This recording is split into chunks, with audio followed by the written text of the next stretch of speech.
We can test your charger at the counter to ensure that it is delivering the proper amount of power to your laptop. Any number of things can damage a charger, whether that be faulty wall power from a socket, faulty power strip, or maybe even a family pet that just so happened to chew through a wire while you weren't looking. Right here I have a 45 watt Dell Slim Tip charger, and right here I have just a generic voltmeter here set to 20 volts. I have the negative and positive end in my hand. This can get a little tricky, but I'm going to take the negative end, put it to the outside of the charger, and take the positive end to the inside. And now what I should see on the voltmeter here is a steady 19.3 volts. Let's see here. It's going to be a little tricky. Yeah. There we go, steady 19.3 volts, showing that there's no variation in that power delivery. This is what we would consider a pass. Excellent. Now moving on, this here is a genuine power charger. I'm going to be showcasing maybe something a little different. This is an aftermarket charger. This charger here we can tell is aftermarket. There is no branding on it. This is a generic basically just called AC adapter on the back there. No Lenovo, no Dell, no HP. There is no brand on this charger. However, I do know that it is a Lenovo Charger.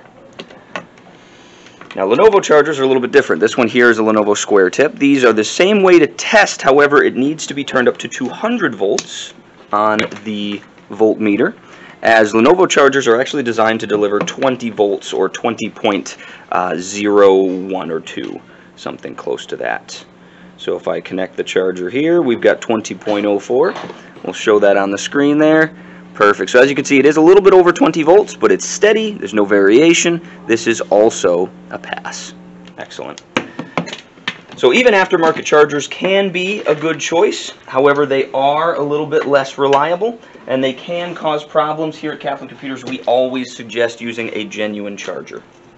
Now, I have here an example of what might look like a little bit of wire damage. So this charger right here has a little bit of fraying on it. The outer shell, the outer casing has been damaged.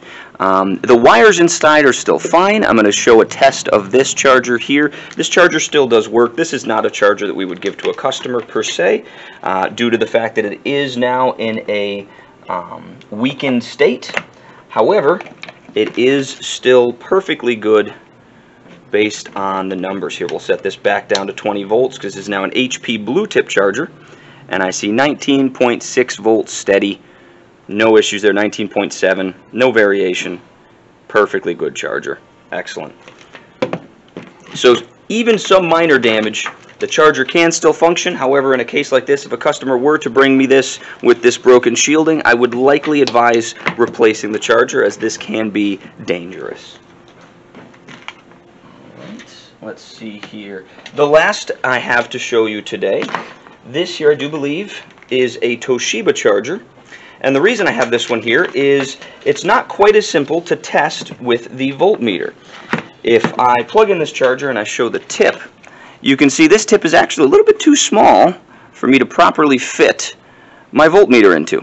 So again, I've been attaching the negative of the voltmeter to the outside and the positive to the inside, but if I'm not able to reach the inside, then this is not going to test.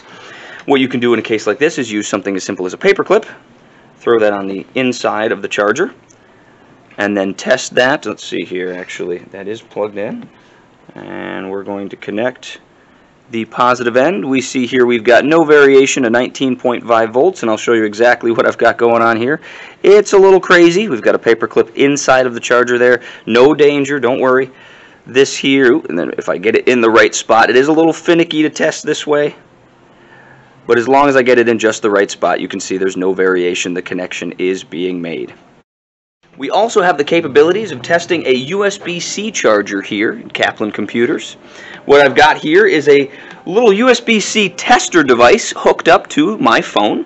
All I have to do is plug the charger into the back end of this little USB-C tester device, and you can see here I get a little LCD screen that tells me what the voltage and amperage being delivered to my phone is. I can also confirm that my phone is in fact charging.